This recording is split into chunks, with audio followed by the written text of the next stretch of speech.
Welcome back to the lovely place. This is Sean, and I am up here today looking at all of the work that needs to be done.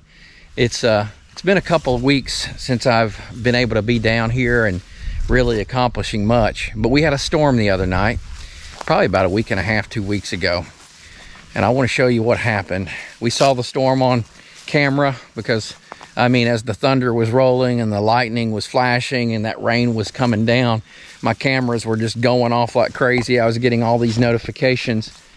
Little did I know that we either had a lightning strike or the high wind itself took out this big tree. You can see it's been here long enough, the leaves are been down long enough, the leaves are dying off. But yeah, it went down this way and it went, the other side of it went across the driveway. So you guys tell me, do you think this was wind or do you think this was lightning? Look up there, it's still standing.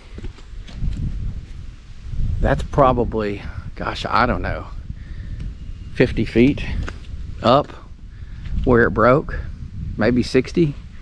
It's hard for me to tell. But yeah, it looks like it just split right down the center and it dropped off 2 different directions. But this is what made me think it might have been lightning. The way it just split it like that. Of course, if it's gonna split from the wind, that certainly can happen. Look at that. You can see daylight through it all the way down. But check this out. I mean, this is on the ground.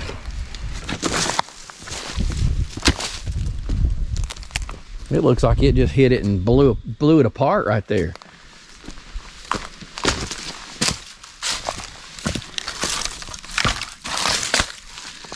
What do you think, guys? Make some good firewood. No doubt about that. But yeah, here's the other piece that goes across the driveway. So I'm gonna have to get the chainsaw out because at the moment, I'm not able to drive across. So we're gonna be doing some cutting.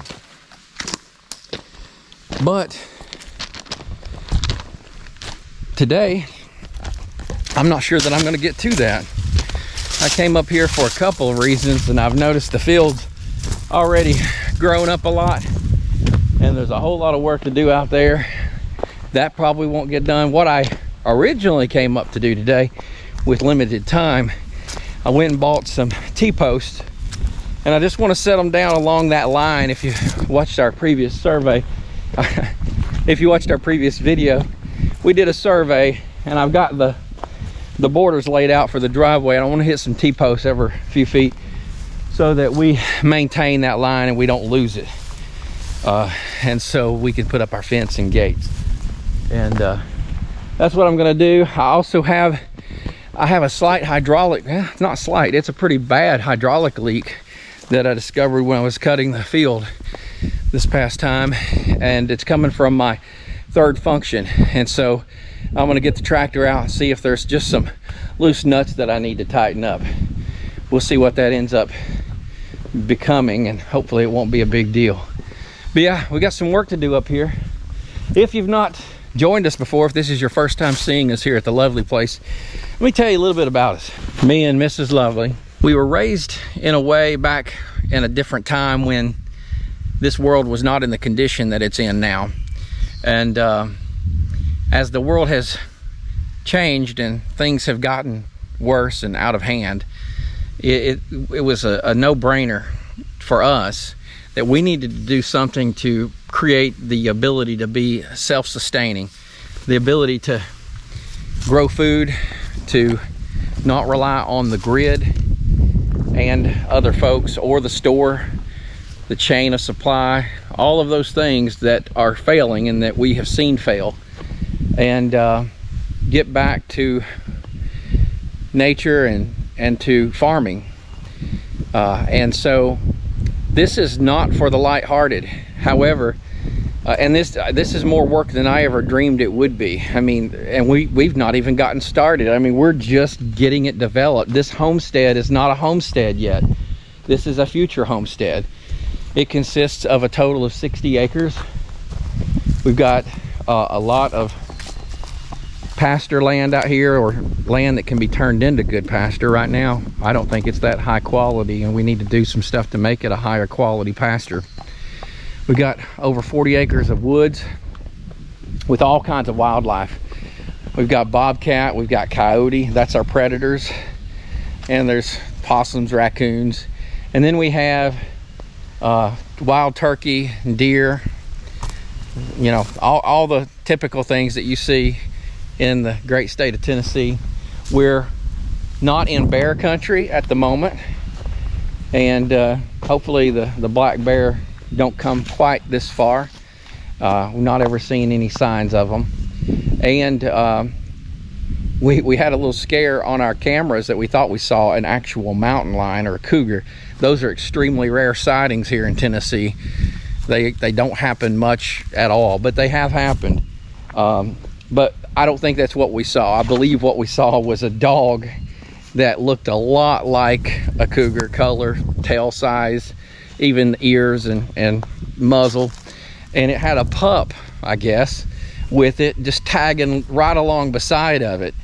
And maybe we'll throw some footage on here and let you see that and let you make up your mind. But the way that pup was following that mama dog, it looked like something wild. It looked like a wild animal, and the cub was following that mama, staying real close to it. But that same day, which is kind of odd, we got a bobcat on another field camera in the woods. And so I thought, wow, 2 cats in one day. Bobcats, and this was a big bobcat. So if the other one was a cougar, which would be crazy, and I don't think it was, and then we saw a bobcat the same day, that'd be totally wild. But the other one was definitely a bobcat, no doubt in my mind. And they're here, and we've seen them before. But this is not for the faint of heart, and I'm not talking about the predators. I'm talking about the work. I'm talking about the financial part of this. To do anything, I mean, unless you, well, even if you have your own equipment, you're spending a fortune on equipment. But if you don't have your equipment, you've got to find connections where you can get some help and people with equipment to do certain things that need to be done in order to make your land what you want it to be. And we've got some equipment that we invested in initially: tractors, bush hogs, wood chippers, all those things, 4-wheelers, pull behind, field cutters and brush cutters and walk behinds. Got a lot of good equipment, but we bought, except for the tractor and the cutter, everything else was on the inexpensive side. I knew I needed to invest in a good tractor, so we purchased a Case IH 75C. It's got plenty of horsepower for what I need to do. It's got a cab, which is for having that type of land out there and that much of it that you're bush hogging. In my opinion, it's a necessity to have a cab. I mean, otherwise you better have triple masks on, because the allergies that you get here that can lead to sinus infections or upper respiratory infections, it's bad. And so having that cab has probably saved my health dramatically. And I know that because I do a lot of cutting that's on other machinery that's not inside a cab. And yeah, I feel it that evening and the next day, and it could set you back. So, you know, we did get the tractor, we got the cutter, but I've been telling you guys for a while, if you've been watching, that we are wanting to do a lot of work on the driveway. And I wish I had done this initially when we built the driveway. And if you're going to do what we're doing, I highly recommend that you consider this when you first build your driveway. And that is, if you have any steep grades, slopes, that the water and a lot of runoff, that the water could potentially wash out, go ahead and get some good thick fabric down, like the high quality commercial grade landscape fabric, not the stuff you can buy at the big box stores, but the good stuff. And then buy some 5 to 9 inch riprap and either put it down yourself or have somebody do it. Because if you don't, you're going to have a lot more expense later, like we're going to have, getting somebody out here with an excavator, digging out those trenches. I was going to rent one, and I got a quote, and then I thought, yeah, I'm definitely going to need to rent one and just do it myself. But then I found a gentleman and got another quote, and he was very reasonable. He was very fair. Wasn't trying to get rich off of me. And so he's going to be coming out here in a few weeks. We're going to have the riprap dropped off, and he's going to dig out those trenches. We're going to lay out that fabric. We're going to lay that rock in there, and we're going to prevent that from happening. But had I done that right after the dozer did everything and made that beautiful and smooth, if I'd have done that then, I wouldn't have ever had to do it again, and I would have saved money and a lot of heartache. So that's something I definitely recommend doing if you're putting in a driveway, is, you know, evaluate it. Consider, am I going to need to do anything to prevent these ditches from washing out and getting bad? So you're going to see that here soon in an upcoming video. This gentleman has a dump truck, and he has the excavator. It's a Kubota. I can't remember what size it is. I don't think it's a very big one, but I believe we're going to use a 36-inch or some kind of smooth bucket so that we can smooth that out and get that looking really good. I'm looking forward to it. That's been a kind of a thorn in my side this whole time, not, you know, driving up through there and seeing something that I invested money in deteriorate. Kind of was a gut punch, but we're going to get it looking good. But now I'm dealing with something that's interesting, and let me just show you. We've got something that I'm not sure if this is the proper name for it. It's growing all throughout the field, and it wasn't doing it the first year or two. Well, actually it started year 2. We've only had this property about 2.5 years now, going on 2.5 years. And Mrs. Lovely looked it up, and she thinks that it's called dog fennel. And if it is dog fennel, it's a very, from what we understand, it's not any type of vegetation that you want growing out in your field, because even goats won't eat it, according to what we read. And so I'm going to show it to you, and if any of you guys out there know much about these different types of weeds and stuff, let me know what you think in the comments, if you would. We're going to try to figure out how we're going to get rid of it and what we need to do to prevent it from coming back. So here we go. Take a look at this. Got some nice clover coming up right here. I wish we had that everywhere. But right out here, that's a pretty sight. This is not what I'm talking about. Some pretty daisies there. But here's what I'm talking about. This right here.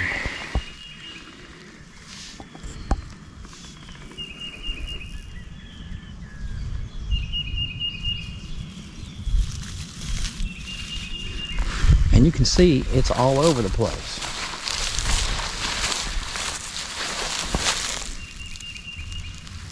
Is that what she thinks it is? Is this dog fennel?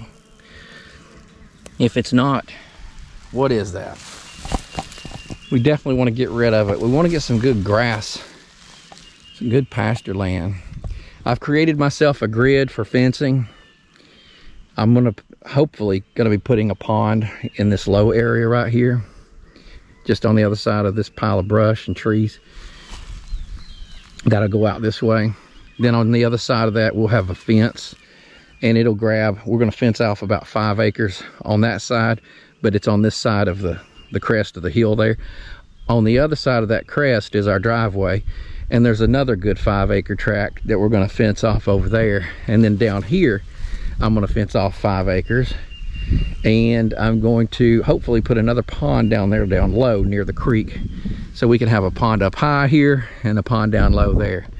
Over here in this little cove, that's going to be where we're going to put our garden.